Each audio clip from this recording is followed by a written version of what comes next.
Good morning and welcome to your science lesson. You will need a pen, a purple pen, a ruler, your whiteboard pen, any colours or highlighters. All of your notes should be made in your homework book, but they need to be laid out as they would for classwork. You should have already completed the low stakes quiz. Here are the answers.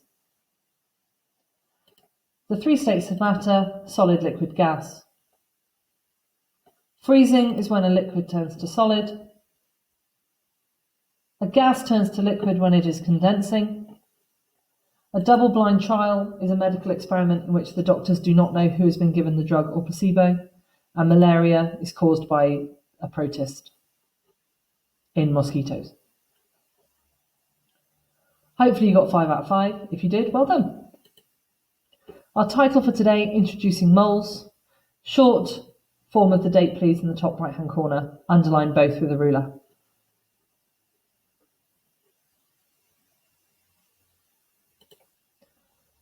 So we need to understand that the measurements and amounts of moles can apply to atoms, molecules, ions, electrons, formulae and equations. We'll do more on this next lesson.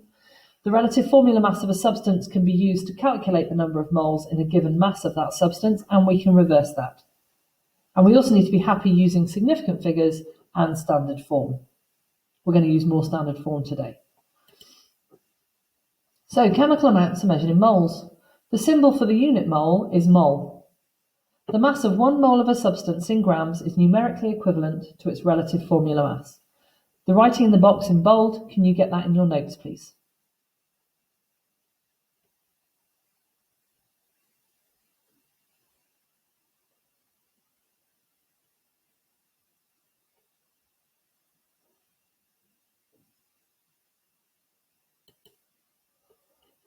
So as we said, the mole is the measurement of the amount of a substance. So 1 atom of carbon-12 has a relative atomic mass of 12. And in 1 mole of carbon-12, there are 6.02 times 10 to the 23 atoms. And 6.02 times 10 to the 23 atoms weighs 12 grams. 6.02 times 10 to the 23 is Avogadro constant. You can see it's a really big number, which is why we use standard form, because it makes it much easier to use. Who wants to be writing that number out every time?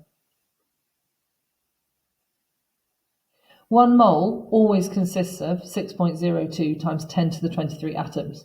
So I would get Avogadro constant and that number written down.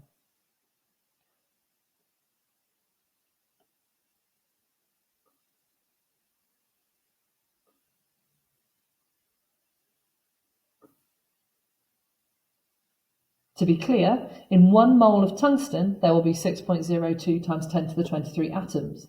In 1 mole of calcium, there will be 6.02 times 10 to the 23 atoms.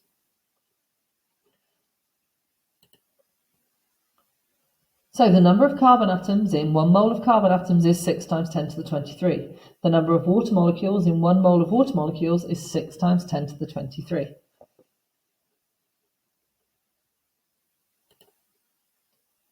Copy and complete the table. You should know the formulae of water, copper and sodium chloride. The relative formula mass you can calculate, and the mass of 1 mole. We've just explained that, so you should be able to fill that in. You can give yourself 8 minutes, pause the video.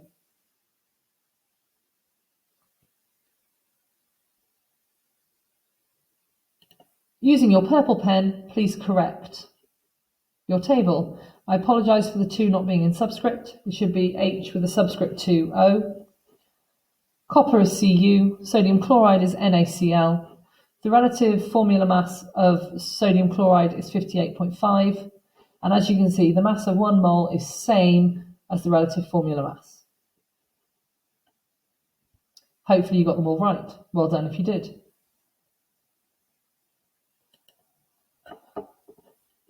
So if 1 mole of carbon-12 atoms has 12 grams mass, then 2 moles will have double the mass of 24 grams. We need to learn this formula. So mass in grams equals Mr. Moles, or the formula, relative formula mass times the number of moles. A nice little visual is to remember that Mr. Mole has a mass on his head, because when we rearrange this equation, Mr. equals mass divided by moles. mass on Mr. Mole's head. And we can also rearrange it so that we have moles equals mass divided by relative atomic mass.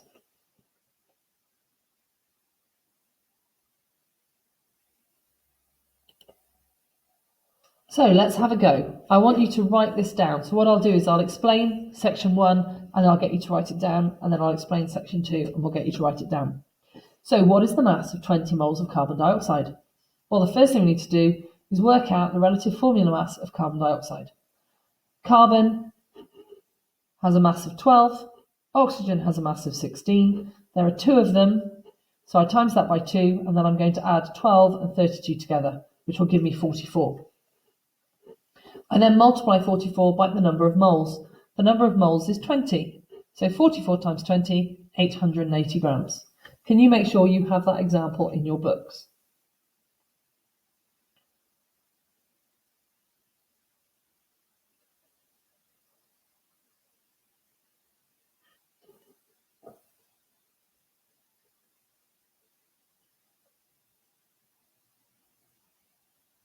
Moving on.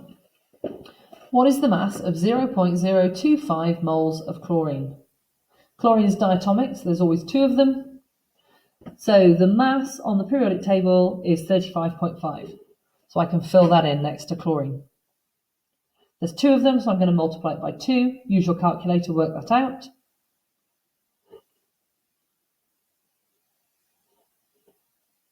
So I take that value I've just calculated and I multiply it by 0.025.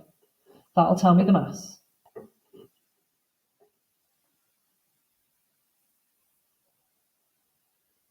You should have got 1.78 grams. Great work if you did.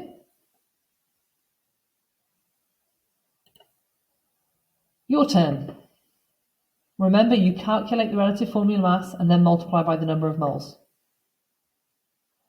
5 questions, 6 minutes. Do the best that you can.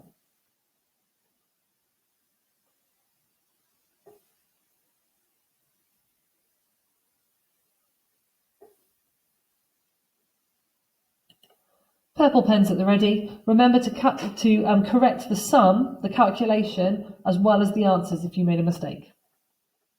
So 20 times 5 gives me 100 grams. 31 times 12 gives me 342 grams. Silicon dioxide. Silicon is 28. Oxygen, there's 2 of them and they're 16. So 28 plus 32 gives me 60. Multiply that by 1.5 and I get 90 grams. 19 times 8 is 152 grams. And then nitrogen dioxide, well, we know we've got 2 times 16 and we're going to add 14. So that gives me 46. 46 times 1.5 is 69 grams. Well done if you got them all right. Have another go. This time you're calculating the number of moles. So we've rearranged the equation. The equation is at the top. I haven't given you the formulae this time. You should be able to do it.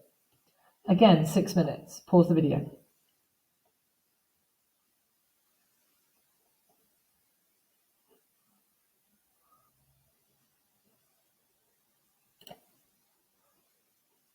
So 50 divided by 20 gives me 2.5 moles. 120 divided by 32 gives me 3.75 moles. 150 divided by 90 is 1.7 moles. 800 divided by 19 is 42.1 moles. And nitrogen dioxide, 69 divided by 69 is 1 mole. Well done if you got them all right. This is what I want you to upload as your exit ticket. So you need to work out the mass or the moles for the following questions. There are 8 questions. This should take you about 10 minutes. Be careful with 7 and 8 that you convert the masses into grams. I look forward to seeing your responses on Google Classrooms. See you tomorrow. Goodbye.